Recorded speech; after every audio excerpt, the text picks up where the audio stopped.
Bonsoir, je suis très heureuse de vous retrouver ce soir. Au programme, l'arrivée en fanfare de Donald Trump. Le nouveau président des États-Unis a mis à profit ses premiers instants à la tête du pays pour lancer son programme. Sortie des accords de Paris, sortie de l'Organisation mondiale de la santé et fin des politiques immigrationnistes, le nouveau monde est de retour.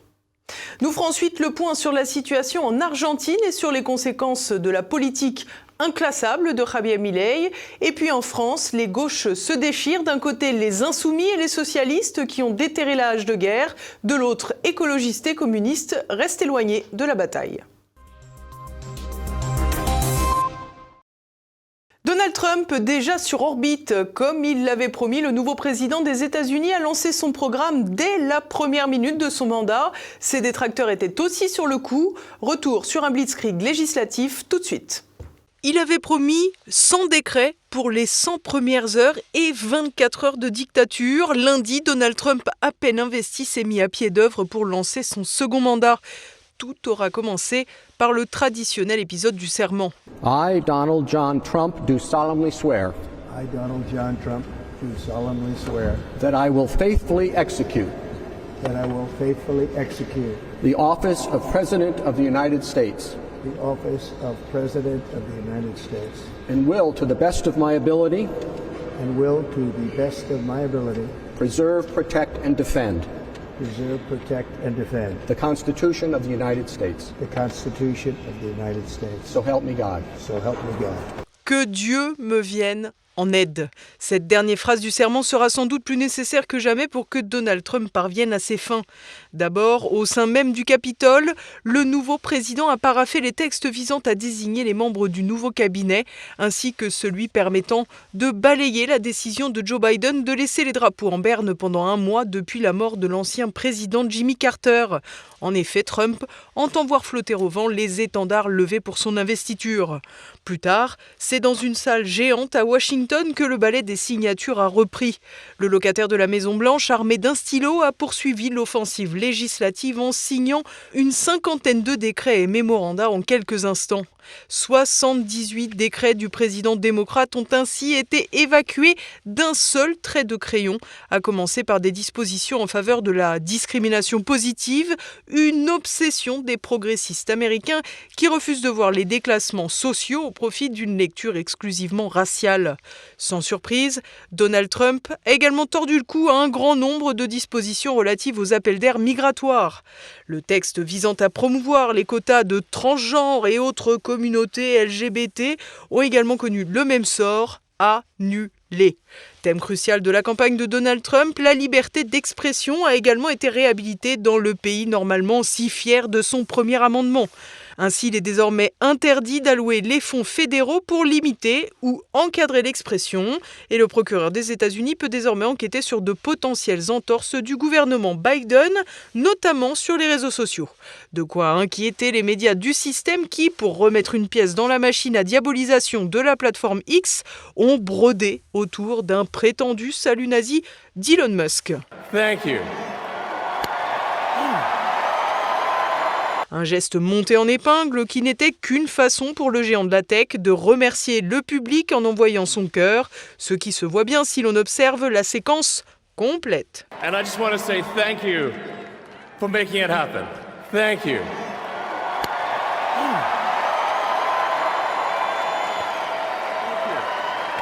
My heart goes out to you.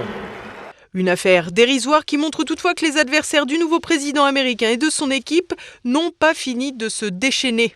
Donald Trump n'a toutefois pas oublié ses supporters de longue date puisqu'il entend réexaminer les enquêtes qui ont été menées autour des personnes poursuivies dans le cadre du prétendu assaut du Capitole le 6 janvier 2021. Bien plus important, la sortie des États-Unis des accords de Paris sur le climat signés en 2015. Un goût de déjà-vu puisque Donald Trump avait déjà pris cette décision en 2017, avant que Joe Biden ne revienne sur ce choix. C'est donc tout un symbole que Trump a mis en scène lundi.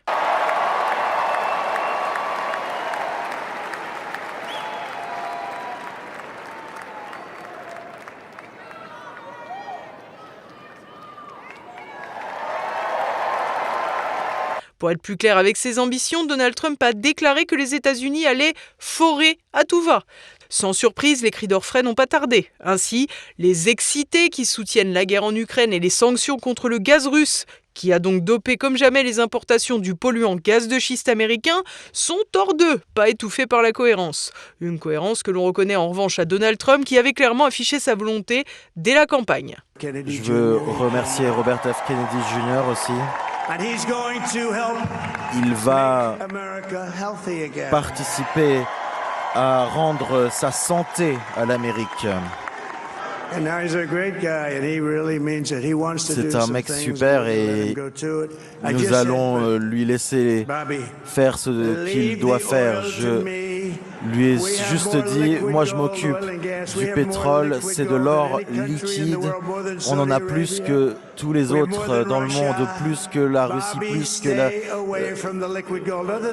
l'Arabie Saoudite. Donc je m'occupe du pétrole et toi tu t'occupes du reste. Il y a une nouvelle star, Elon. Il a sauvé de nombreuses vies, c'est un vrai génie. Il faut protéger nos génies, nous n'en avons pas tant que ça. Il faut protéger les super génies que nous avons. Et si Robert Kennedy devra se boucher le nez sur la politique énergétique du président américain, il aura en revanche les coups des franches pour le domaine de la santé. Des perspectives qui ont d'ailleurs poussé Joe Biden à gracier par anticipation le monsieur Covid américain, le fameux docteur Anthony Fauci. Pas sûr toutefois que Donald Trump et son équipe ne trouvent pas un moyen de le confondre tout de même. Une ambition qui colle parfaitement à l'autre décision choc de Donald Trump, la sortie de l'OMS, l'Organisation mondiale de la santé. Un drôle de revers pour le bon Tedros Ghebreyesus, dont l'organisation est largement financée par Washington. Donald Trump a donc décidé de limiter les dépenses pour se concentrer sur les États-Unis, vantant l'émergence d'un âge d'or. The golden age of America begins right now.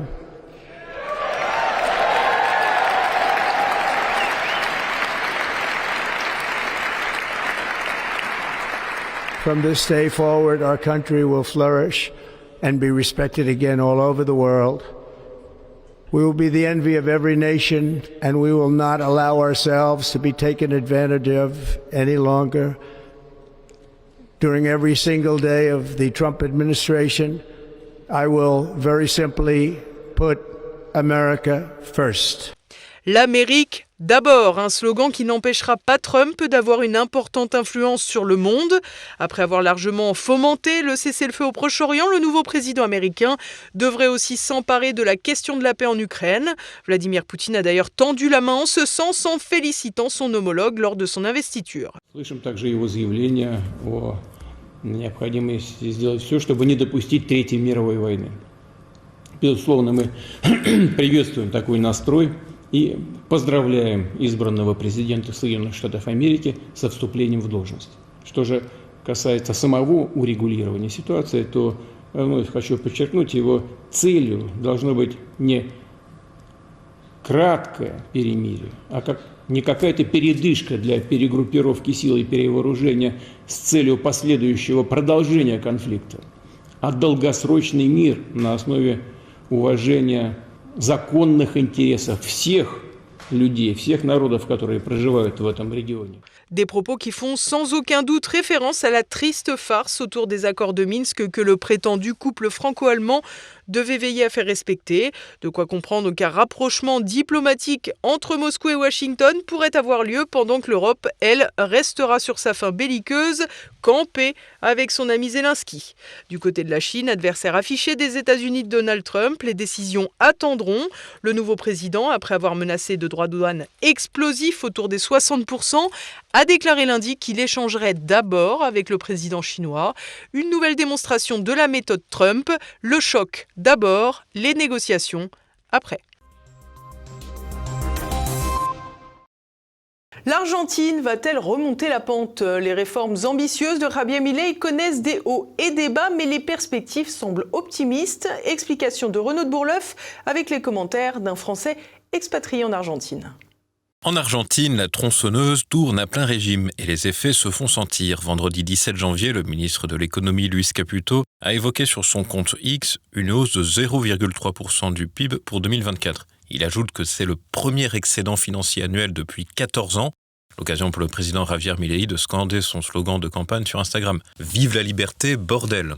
Des propos subtils qui doivent plaire à son homologue américain. D'ailleurs, Javier Milei était présent lundi à l'investiture de Donald Trump. Javier Milei n'avait pas attendu le retour du républicain à la Maison-Blanche pour lever les yeux vers Washington. Dès son entrée en fonction, il a refusé l'entrée de l'Argentine dans les BRICS, amorcée par son prédécesseur. Avant l'arrivée de Javier Milei, Buenos Aires semblait vouloir tourner la page de la prépondérance américaine, amorcée dans les années 1990 lorsque le peso était arrimé au dollar. En clair, avec ce système, la Banque centrale argentine ne pouvait créer de la monnaie qu'en fonction des entrées de dollars. Les crises financières ont suivi, laissant l'Argentine incapable de rembourser ses dettes. Mais Javier Milei voit la Chine et le Brésil comme des pays communistes et s'est donc tourné vers l'oncle Sam. Au moins, Donald Trump ayant pour slogan l'Amérique d'abord, Buenos Aires peut espérer être à l'abri de nouvelles ingérences états-uniennes. Javier Milei peut même leur donner des idées. Le poste de ministre de l'efficacité gouvernementale assuré par Elon Musk pourrait s'inspirer de la politique argentine, simplifier le fonctionnement de l'administration et couper les budgets dans la fonction publique. Mais qu'en est-il concrètement pour les Argentins ? Alors que la politique de Javier Milei est assumée comme la politique d'austérité la plus dure au monde, le pouvoir d'achat ne se porte pas plus mal. Si l'inflation reste extrêmement élevée, elle a été réduite de moitié, de plus 118% pour l'année 2024 contre plus 211% en 2023. Au début de l'année 2024, Javier Milei a augmenté le salaire minimum de 30%, une hausse substantielle qui est toutefois loin de suivre la courbe de l'inflation. Charles Derbé réside en Argentine depuis 3 ans. Il commente pour nous les effets de la politique Milei sur le portefeuille des Argentins, en particulier l'explosion des factures énergétiques. Bon, concrètement, elles ont augmenté. Mais les salaires aussi ont augmenté. Donc, le salaire moyen aujourd'hui est à $450 à peu près. Avec $450, on ne vit pas à Buenos Aires comme on pourrait vivre en zone rurale. Ça, c'est certain. Donc, je veux dire que les salaires ont augmenté, mais pas assez par rapport à l'inflation. Aujourd'hui, l'inflation est en baisse. Donc, normalement, je dirais que pour le portefeuille des Argentins, ça devrait s'améliorer. Sur les coûts énergétiques, ils ont aussi augmenté. Je pense surtout au sans-plomb, au diesel. Ça, c'est certain, ça a augmenté. Mais le problème de l'Argentine, c'est que c'est aussi le problème et sa force, c'est que c'est un État fédéral. Et donc, les provinces ont aussi un gros impact sur les prix.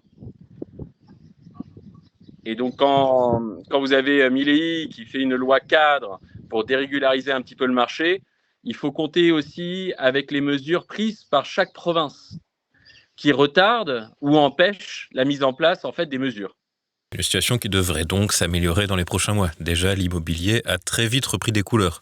Dès décembre 2023, Javier Milei a abrogé la loi encadrant les loyers, l'une des réglementations les plus strictes au monde, qui avait une double conséquence, un manque d'offres et des prix exorbitants. Les débuts ont été rudes avec une explosion des loyers, mais au bout d'1 an de présidence, le nombre de logements disponibles a explosé, entraînant ainsi une baisse des prix. Propriétaires et locataires y trouvent leur compte. En fait, c'est faire allusion un petit peu à la loi cadre sur la dérégularisation du marché de l'immobilier. Et Javier Milei, pour le marché de la location, en fait, il a mis en place en fait la libre volonté en fait des co-contractants pour le marché locatif, disons. Donc aujourd'hui, concrètement, le propriétaire et le locataire peuvent se mettre d'accord sur les termes du contrat.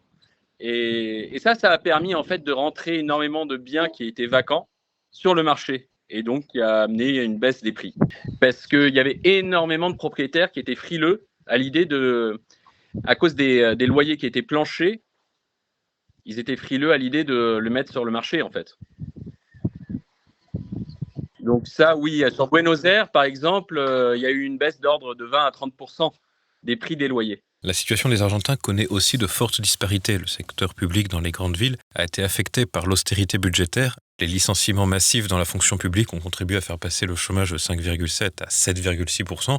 En revanche, les zones rurales en connaissent moins les effets négatifs. Que le niveau de résilience des Argentins qui vivent dans les zones rurales est quand même très très haut. Ils ont l'habitude, l'économie argentine, c'est en fait une succession de décennies avec des crises ou alors des miracles économiques.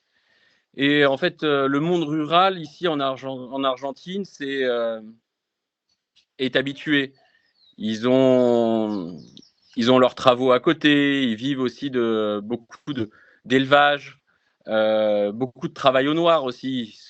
Par exemple, c'est très difficile aujourd'hui d'avoir des statistiques sur le chômage en Argentine, sur la pauvreté en Argentine.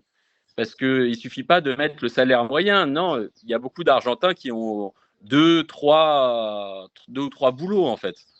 Le secteur agricole pourrait de plus être favorisé par l'accord Mercosur avec l'Union européenne. Un domaine phare de l'économie argentine, la taille moyenne d'une exploitation y est de 560 hectares contre 71 hectares en France. En cas de ratification de l'accord de libre-échange avec le Mercosur, Bruxelles devrait autoriser 99 000 tonnes de viande bovine à entrer sur son marché, soit une augmentation de 30%. Il y a aussi des opportunités pour la viande de porc et de poulet, ainsi que pour les produits laitiers. Une opportunité pour l'agriculture argentine, mais au détriment des Français, livrés en pâture par leurs dirigeants.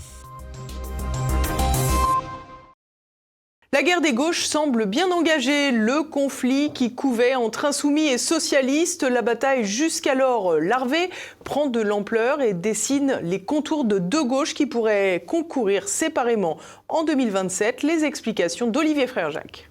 Je l'ai toujours dit, il y aura deux candidats de gauche à l'élection présidentielle. Il y aura la gauche radicale, elle a toujours existé. Autrefois, c'était le Parti communiste, aujourd'hui, c'est Jean-Luc Mélenchon. Puis il y aura une candidature de la gauche réformiste, la plus large possible. Deux gauches irréconciliables. Après les accords de la NUP, puis du nouveau Front populaire, le NFP, la cohabitation entre la gauche mélenchoniste et la gauche, que l'on pourrait qualifier de social-démocrate, ne tient plus. Le point de rupture aura été l'absence de vote de la motion de censure par le groupe socialiste contre le gouvernement de François Bayrou après des négociations avec l'exécutif. Pour Jean-Luc Mélenchon, il s'agit d'une trahison et pire, Olivier Faure, le premier secrétaire du parti, n'aurait rien obtenu de ces tractations. Je vais vous dire ce qu'il a obtenu, de tromper tout le monde. Des mensonges, de la fumée. La bataille à gauche ne se joue pas entre les votants de la motion de censure et les socialistes, loin de là. En effet, si communistes et écologistes ont voté la censure, ils ne s'en sont pas pris à leurs alliés socialistes. Et pour cause, ces deux partis sont les moins puissants du NFP et ils espèrent pouvoir compter sur le soutien des deux poids lourds de l'Alliance, LFI et le PS.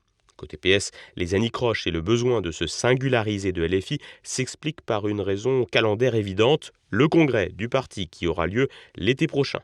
Congrès lors duquel Olivier Faure ne veut pas passer pour la roue de secours du mélenchonisme et au cours duquel il espère faire valoir des victoires obtenues lors des négociations avec l'exécutif et tout particulièrement sur la question des retraites. Son adversaire, lors de la précédente élection interne, le maire de Rouen, Nicolas Maillère-Rossignol, incarne une gauche réputée plus modérée. En rompant avec LFI, Olivier Faure se place sur son terrain. Ailleurs dans la galaxie socialiste, Raphaël Glucksmann, le président du parti allié Place Publique, qui était parvenu à hisser la liste des européennes à une belle 3e place au début de l'été, souffle sur les braises de la désunion. Non, mais ça veut dire quoi? Ça veut dire que vous restez malgré tout? Dans notre pays, la gauche majoritaire, elle est démocrate, elle est pro-européenne, elle est écologiste, elle est humaniste, elle n'est pas sur les positions de Jean-Luc Mélenchon. N'ayez pas peur, il ne peut pas nous détruire. Donc maintenant, on assume le rapport de force, on assume le fait d'avoir notre vision du débat public, notre vision des négociations politiques. Favorable à une coalition contre le Rassemblement national, Raphaël Glucksmann, comme d'autres socialistes, ne veut pas pour autant gouverner avec les insoumis. Au cœur des désaccords se trouvent de nombreux éléments, les provocations de Mélenchon, que l'on qualifiait de dérapage en d'autres temps pour d'autres personnes, en font partie, tout comme la position adoptée par LFI en matière internationale, qui se situe très loin de la vision généralement très atlantiste des socialistes et des écologistes. Par ailleurs, la radicalité en matière de politique économique et sociale est probablement aussi un peu trop rouge pour les socialistes. Enfin, une rupture a surtout été consommée avec les attaques du Hamas d'octobre 2023, pour lesquelles les insoumis ont joué la carte de l'ambiguïté pour séduire un segment électoral de banlieue. Les socialistes ont beau jeu depuis de ressortir la carte disqualifiante de l'antisémitisme. La guerre des gauches dépasse cependant l'opposition PS-LFI. Ainsi, la rupture de plusieurs personnalités insoumises réfugiées dans le groupe écologiste a participé à cette cacophonie avec Clémentine Autain, Alexis Corbière ou encore Raquel Garrido et leurs amis qui se disent victimes d'une purge car ayant dévié de la route tracée par le chef et fondateur. Un autre élément est régulièrement pris pour cible par les insoumis, François Ruffin. Il est l'un des initiateurs du NFP et s'était montré critique sur la stratégie ethnique des insoumis. Ce dernier essaie de se placer pour 2027 dans un récital de communication qui n'est pas sans rappeler celui de l'actuel président. Dans ce conflit à gauche, les plus proches idéologiquement des Insoumis, communautarisme mis à part peut-être, sont les communistes. Mais leurs relations avec les Insoumis sont exécrables et ils devraient plutôt pencher vers les socialistes s'ils veulent préserver ce qu'il leur reste d'implantation locale. Car c'est là la prochaine échéance de la guerre des gauches, si toutefois il n'y a pas de dissolution d'ici 2027, les élections municipales de 2026. Les mélenchonistes ont déjà à cœur de se placer à Villeneuve-Saint-Georges pour une municipale partielle en février avec leur petit champion ventru Louis Boyard. Ils devraient tenter de s'implanter dans de nombreuses agglomérations pour faciliter l'obtention des 500 signatures de la présidentielle, mais aussi pour préparer localement les scrutins législatifs et à terme entrer au Sénat. Faute d'union, les gauches pourraient en effet connaître une véritable décrue en nombre d'élus à l'Assemblée et il conviendrait d'opérer un recyclage local. Et partons à présent faire le tour de France en bref avec Mathilde Avenia. Emmanuel Macron veut renforcer les effectifs de l'armée française. Lors de ses vœux aux armées, lundi 20 janvier, le président a déclaré vouloir mobiliser plus de jeunes volontaires, notamment en les détectant lors de la journée d'appel à la défense. Selon le chef de l'État, l'accumulation des menaces obligerait la France à s'adapter. Il a notamment évoqué l'accélération des périls depuis le début de la guerre en Ukraine. Sans rétablir le service national obligatoire, il a demandé au gouvernement et à l'état-major des armées de lui soumettre des propositions d'ici au mois de mai afin d'inciter les jeunes à s'engager. L'objectif du pouvoir est d'atteindre 210 000 militaires d'actifs et 80 000 réservistes à l'horizon 2030. Des perspectives qui, associées à Emmanuel Macron, laissent redouter le pire. En effet, depuis le début de la guerre en Ukraine, le président français trépigne à l'idée d'envoyer nos soldats au front. Le nombre de défaillances d'entreprises a atteint un record en 2024 avec 67 830 entreprises concernées et 250 000 emplois menacés. La trêve liée à l'épidémie de coronavirus est désormais terminée et les procédures de recouvrement ont repris fin 2023 avant d'accélérer en 2024. Aux conséquences de la pandémie s'ajoute une situation économique difficile en raison de la crise de l'énergie suscitée par les sanctions contre le gaz russe décidées par l'UE. Petit à petit, les répercussions de la hausse des tarifs se font sentir dans tous les secteurs d'activité. Selon Thierry Milon, directeur d'études du cabinet Altares, l'année 2025 ne devrait pas être meilleure, les mêmes causes appelant les mêmes effets. Une démonstration de la théorie du ruissellement, de l'appauvrissement. Yannick Jadot veut succéder à Anne Hidalgo. Lundi, le sénateur écologiste a annoncé sa candidature à la mairie de Paris pour 2026. L'ancien candidat à la présidentielle estime pouvoir rassembler les écologistes et la gauche pour faire face à la droite. Parmi ses priorités, la protection de la santé des Parisiens et l'amélioration de l'accessibilité pour les classes moyennes et populaires. Alors qu'Anne Hidalgo, maire de Paris depuis 2014, a indiqué qu'elle ne se représenterait pas, Emmanuel Grégoire, son ancien adjoint et le sénateur Rémi Féraud se présenteraient également. À croire qu'on se bouscule pour défendre le bilan de la gauche au pouvoir à Paris, qui a pourtant perdu 200 000 habitants et cumulé une dette municipale de 9 milliards d'euros.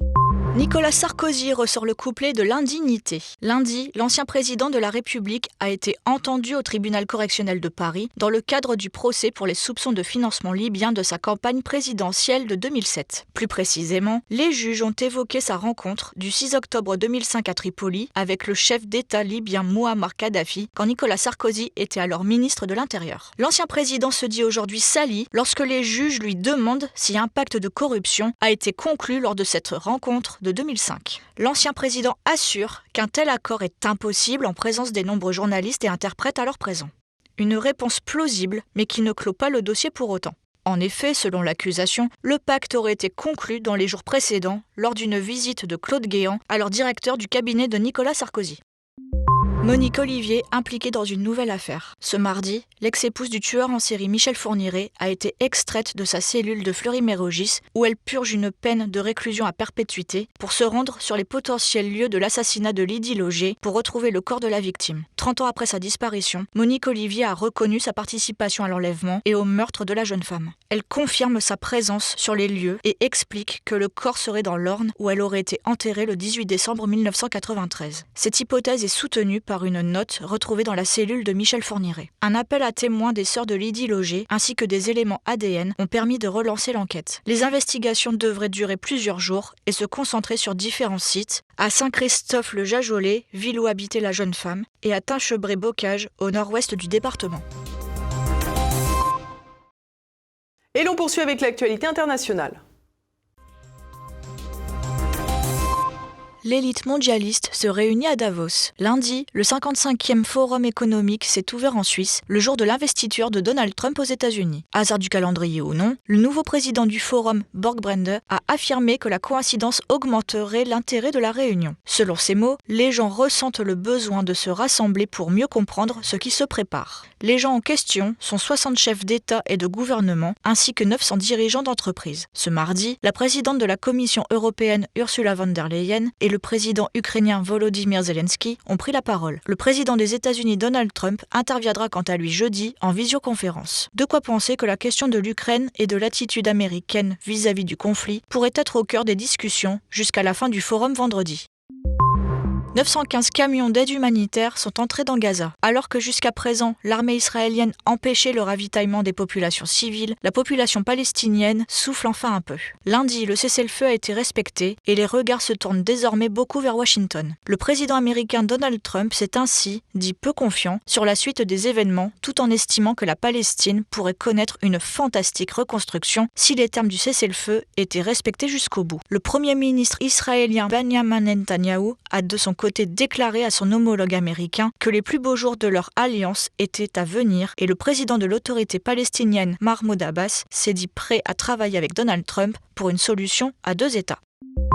Chronique judiciaire et migratoire macabre au Royaume-Uni. Axel Rudakubana, 18 ans, a plaidé coupable lundi du meurtre de 3 fillettes à la fin du mois de juillet dans le nord de l'Angleterre, à Southport. Cette attaque avait provoqué une vague d'indignation et de dénonciation de l'immigration incontrôlée dans la société anglaise. Les autorités publiques du pays s'en étaient alors pris aux habitants de la ville, accusés de racisme et avaient lourdement puni les manifestants, quand une partie de l'île s'était ralliée au récit antiraciste. Plus de 400 personnes avaient ainsi été condamnés, dont 360 à de la prison ferme. Un homme de 61 ans s'est même suicidé derrière les barreaux face à l'injustice qu'il vivait. Axel Rudakubana, lui, a tué 3 fillettes et blessé 10 autres personnes, dont 8 enfants, dans l'attaque au couteau du mois de juillet. Sa condamnation devrait être prononcée jeudi.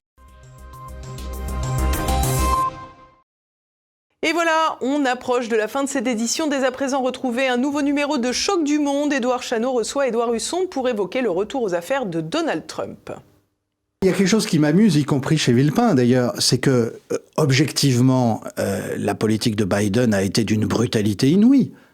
Biden a lancé l'Union européenne dans un soutien à l'Ukraine contre la Russie, qui a cassé l'économie du continent. Et aujourd'hui, plus personne d'informé ne va nier que ce sont les Américains qui ont fait sauter Nord Stream.